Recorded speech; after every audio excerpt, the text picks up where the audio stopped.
আপনি কি মনে করছেন হুজুরদের স্ত্রী দেখতে খারাপ নাকি? কে বলেছে রে ভাই? দাড়ি কাটা কি হারাম? দাড়ি কাটা হারাম কি হারাম নয়, দাড়ি এজ এ মুসলিম রাখবেন ফরজ, দাড়িকে ছেড়ে দিবেন এটা হচ্ছে সুন্নাত। দাড়িকে এক মুষ্টি পর কাটতে পারবেন কি পারবেন না একশোটুক এটা নিয়ে মতভেদ আছে। আল্লাহ নবী কেটেছেন একটা হাদিসে প্রমাণিত নয়, জিন্দেগিতে কাটেননি নবী। কিছু সাহাবী আছে তারা কেটেছে, যেমন আব্দুল ইবনে আব্বাস থেকে পাওয়া যায়, আবু হুরায়রা থেকে পাওয়া যায়, জাবির বিন আব্দুল্লাহ, 4-5 জন সাহাবীর কথা মুসান্নাফ আব্দুর রাজ্জাকে সেই সনদে বর্ণনা আছে তারা দাড়ি কাটতেন, শুধু হজের সময় নাই আম সময়তেও কেটেছেন এবং সেই সনদে প্রমাণিত আছে। এই হাদিসের আলোকে অনেকে বলেছে দাড়ি কেউ যদি এক মুষ্টি পরে কেটে দেয় এটা জায়েজ, তবে সুন্নাত নয়। সাহাবীরা কেটেছে, নবী কাটেনি। আপনি দাড়ি কেন রাখেন? সাহাবীদের সুন্নাত হিসেবে না নবীর সুন্নাত হিসেবে? নবী কাটেনি। আল্লাহ কোরআনে বলছে সূরা হাশর আয়াত নম্বর 7, সুনান ইবনে মাজাহ হাদিস নম্বর 1, মা আতাকুম রাসূলু ফাকুযুহু ওয়া মা নাহাকুম আনহু ফান্তাহু। নবী তোমাকে যা দেয় তা গ্রহণ করো, নবী যা দেয় নাই বর্জন করো। সাহাবীরা করেছে তাদের আমল আলহামদুলিল্লাহ তারা করতে থাক, নবীর সুন্নাত পালন করছেন, দাড়ি রেখে দেন, ছাটাছুটির দরকার নেই, না আসতে নেমে ঘুঙুর দিয়ে লাভ নেই। এই অনেকে দেখছে দাড়ি রাখেননি, কি আবার রে ভাই? এই কি আবার বেরোয়নি চায়না নাকি চীন থেকে এসেছেন নাকি যে বেরোয়নি? হুজুর কি আর বলবো, দাড়ি রাখলে যে বিয়ে হবে না, ভালো বউ পাবো না, এটা তো সমস্যা নাকি? এইসব সমস্যা করেন না। মিশকাতে 73 নম্বর হাদিস আল্লাহ নিয়ে বলছেন আসমান জমিন সৃষ্টির পরেই তার আগেই আল্লাহ তাকদির লিখে রেখেছে আপনার কার সঙ্গে যে বিয়ে হবে, এটা আগে লেখা আছে। দাড়ি থাকলেও যেটা পাবেন, চাচা থাকলেও ওটাই পাবেন। আপনার জিনিস আমি নিতে যাবো না রে ভাই। যেটা আল্লাহ তাকদিরে লিখে রেখেছে এটা পরিবর্তন হবে না দাড়ির কারণে। যেটা মানে দাড়ি থাকলে যা লেখা ছিল ওটাই পাবেন, দাড়ি না থাকলেও ওটাই পাবেন। আপনি কি মনে করছেন হুজুরদের স্ত্রী দেখতে খারাপ নাকি? কে বলেছে রে ভাই? তাই আপনি মনে করেন না যে দাড়ি আপনার স্ত্রী বাধা হয়ে যাবে, দাড়ি রেখে দেন, চিন্তা করবেন না। চাচা অনেকের বয়সে হয়ে গেছে, আপনি এবার রাখেননি কেন? আর একটা বিয়ে করবেন নাকি? যুবকরা নিয়ে টেনশন করছে, আপনার সমস্যা কি ভাই? এটা কি প্রশ্ন না লাভ লেটার বলেন তো? এত বড় প্রশ্ন হয়? প্রশ্ন হয় 2 কথায় 3 কথায়, এটা লাভ লেটার লিখে পাঠিয়ে দিয়েছে। এটা থাক, বাড়িতে গিয়ে পড়বো। রোজার নিয়ত কিভাবে মানবে? সৌদি আরব যদি চাঁদ দেখে একটা একটা করে। আচ্ছা, রোজার নিয়াত কিভাবে করবেন? রোজার মুখ দিয়ে নিয়াত করতে হয় না। এই যে ফজরে ভোরবেলায় ঘুম থেকে উঠে পড়েছেন, উঠে সেহরি করছেন, কেন কিসের জন্য ভোরবেলায় উঠেছেন? এখন তো উঠছেন না, এখন তো উঠে ভাত খাচ্ছেন না, খান নাকি? এখন খান না। এই যে আপনি উঠে যে ভাত খাচ্ছেন কেন? রোজাটা এই যে অন্তর থেকে উঠে পড়েছেন, এটা নিয়াত হয়ে গেছে। এই জন্য আপনার জীবন নড়ে নড়ে বলতে হবে এটা নিয়াত নয়, ওইটাই নিয়াত, যেটা অন্তর থেকে আপনার হয়ে গেছে, কল্পনা সংকল্প। নিয়াত এসেছে আরবি শব্দ নাওয়া থেকে। নাওয়া মানে বিচি, নাওয়া মানে কি? বিচি। বিচি মাটির তলায় থাকে না উপরে থাকে? মাটির তলায়। তাই নিয়াত হবে অন্তর থেকে, এটা মুখ থেকে কাজ নেই। একজন চোরকে থানাতে চোরকে পুলিশ ধরে নিয়ে গেছে, বেধড়ক পেটাচ্ছে, বল কখনো চুরি করবি?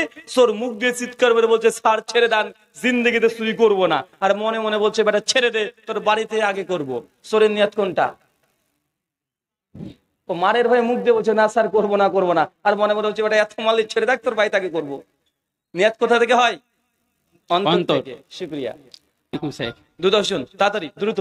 কেউ ইসলাম গ্রহণ করলো, সে ব্যক্তি নামাজ পড়ে না, তাহলে সে কি মুসলিম থাকতে পারে? এর উত্তর তো আলোচনার মধ্যে দিয়ে দিয়েছি। ইসলাম গ্রহণ করেছেন কিন্তু সালাত আদায় করেন না, আল্লাহর খাতাতে আপনি কাফের হয়ে গেছেন। তবে এই সালাত পরিত্যাগকারীর জন্য আপনি কাফের, সারা জীবন চিরস্থায়ী জাহান্নামী নন। যদি আপনি শিরিক না করেন ইনশাআল্লাহ কোন এক সময়তে জান্নাতে যেতে পারেন। সূরা নিসা আয়াত নম্বর 48, আয়াত নম্বর 116। তবে আপনাকে জাহান্নামে প্রথমে যেতে হবে। শুকরিয়া। শেয়ার বাজার জায়েজ কি না?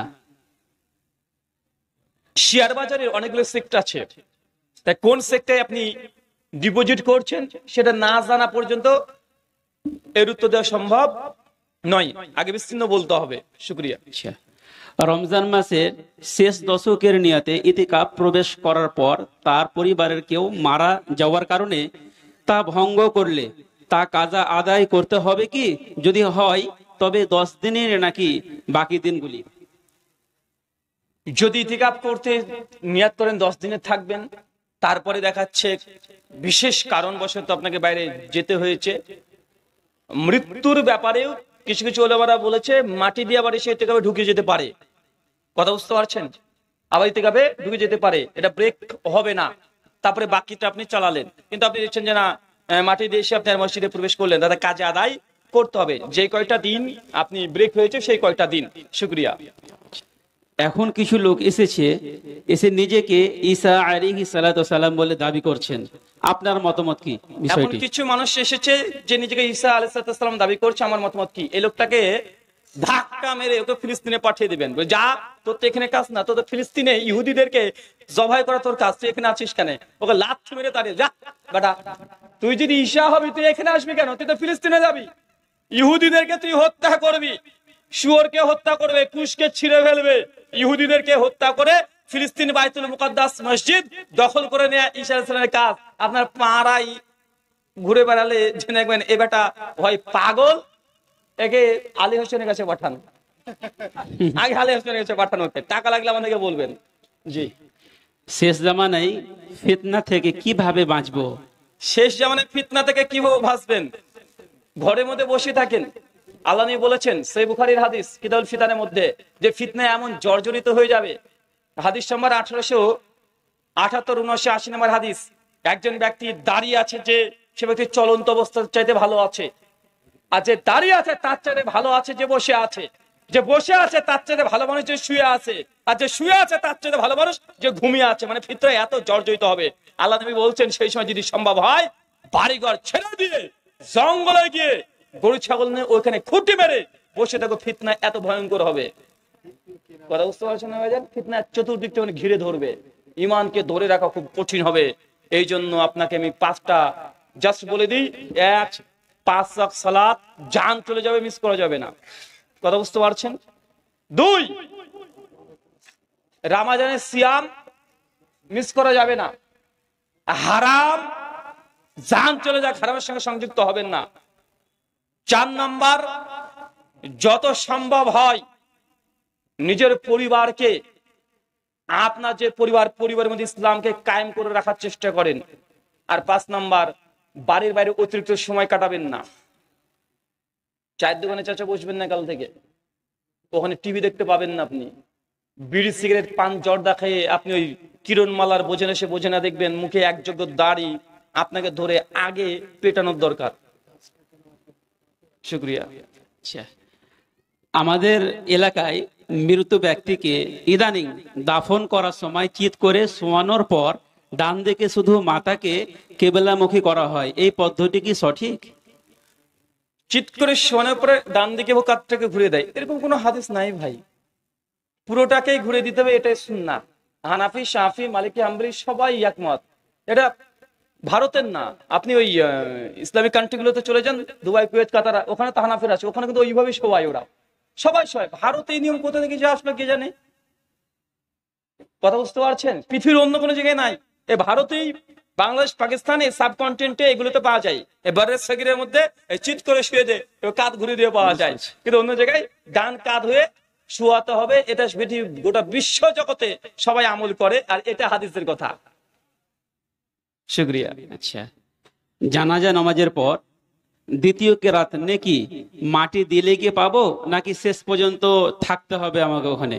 মাটি দিয়ে চলে আসলে নাকি পাবো, না থাকতে হবে?